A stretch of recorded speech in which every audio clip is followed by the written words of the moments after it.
Isa pa yung sumisigaw. Happy birthday to you. Happy birthday. Oh, ito yung birthday celebrate, no?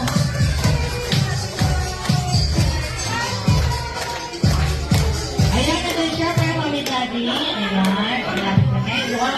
Wow, pala natin yung happy birthday celebrant. And syempre, mami closing remarks po, kapasala po kasi tayo sa magpakailanman, ha? Happy birthday, Ayan, and then syempre, yung tugtog po namin, ito po yung namin pinapatugtog namin, yung pinakamasaya. Yun lang. Ayan, maraming salamat